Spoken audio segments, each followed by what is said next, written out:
Bravo à vous, nous sommes dans notre partie de sélection dans un data frame.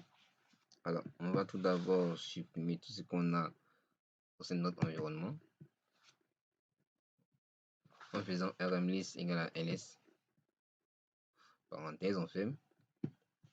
Donc, tout comme la création, la sélection dans un data frame se situe entre la sélection dans les matrices et celle dans les listes.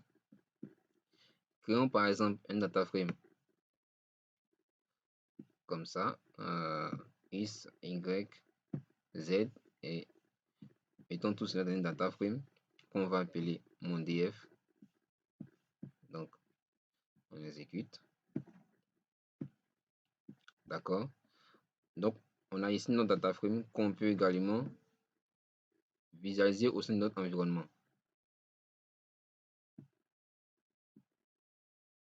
D'accord. OK.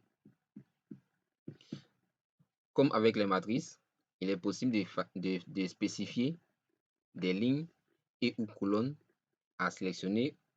Voici par exemple, si on fait mon df 1, 2.3, 1, 2.2, cela va afficher les 3 premières lignes et les 2 premières colonnes. Donc, ça affiche ici les 3 premières lignes des 2 premières colonnes qui sont X et Y. D'accord. La sélection peut également se faire via un nom associé à une colonne au sein du data frame.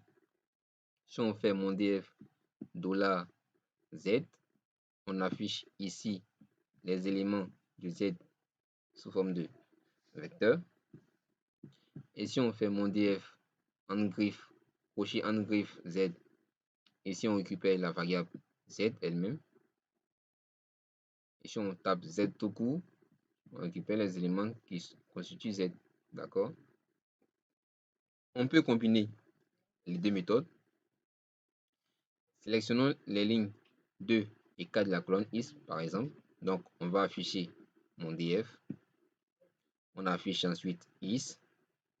Et on sélectionne dans is les éléments 2 jusqu'à 4. D'accord. Donc, on va récupérer. On exécute le code. Donc, on voit que dans is, on a récupéré le deuxième élément qui est b. Ensuite, troisième élément qui est c. Jusqu'à la quatrième élément. Le quatrième élément qui est le b. Le d. D'accord. Donc, il faut noter que les vecteurs du caractère a été automatiquement modifié en facteur en R. Lors de la création du data frame, pour éviter cela, vous devez préciser l'argument string as factor égale à false lors de la création du data frame. D'accord. Faisons après la sélection de position par position. Faisons maintenant une sélection par condition. Alors, la sélection par condition permet de faire la sélection avec un certain nombre de conditions. Si on exécute mon df en lui donnant quelques conditions comme mon df $y, tous les éléments de y sont supérieurs à 4, ou mon df $z, tous les éléments de z sont supérieurs à 17. Donc, on va afficher ces éléments-là. Donc, on affiche, on a ici, bien tous les éléments ici de mon df qui sont supérieurs ici à 4 et celles de z qui sont supérieures à 17. Si on fait ensuite mon df $y supérieur à 4 et mon df $z supérieur à 17, si la condition n'est pas respectée, on n'aura rien. Donc ici on récupère les éléments de y qui sont supérieurs à 4 et les éléments de z qui sont supérieurs à 17 dans notre data frame mon df.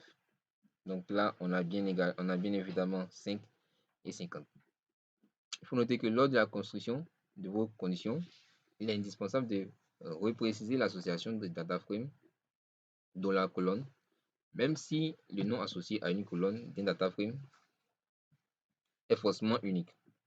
On peut également préciser une ou plusieurs colonnes en particulier.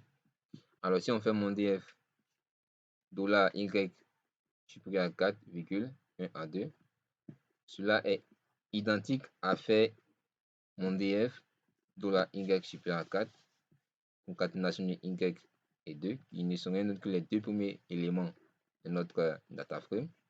Donc là, si on exécute ici, on verra que c'est identique. Alors, qu'est-ce qu'il faut retenir de la sélection avec les data frames? Il faut retenir que le data frame étant un objet à mi-chemin entre une liste et une matrice, il partage les façons de sélectionner de ces deux types. Vous pouvez sélectionner selon un indice ou un vecteur d'indice, les lignes, les colonnes ou les deux en même temps. Vous pouvez sélectionner en précisant le nom associé à la colonne d'un data frame. Vous pouvez sélectionner selon une condition qui ne va pas conserver que les lignes qui satisfont la dite condition. Il est tout à fait possible de mixer ces différentes méthodes pour arriver à une sélection bien précise. À présent, la sélection au sein des objets principaux de R n'a plus de secret pour vous.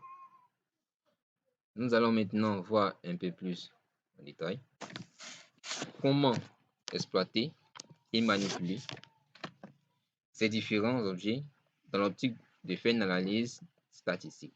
Vous avez suivi cette session avec beaucoup d'enthousiasme. N'oubliez pas, laissez un pouce en l'air si vous avez aimé. Et on se voit tout à l'heure pour faire un traitement statistique.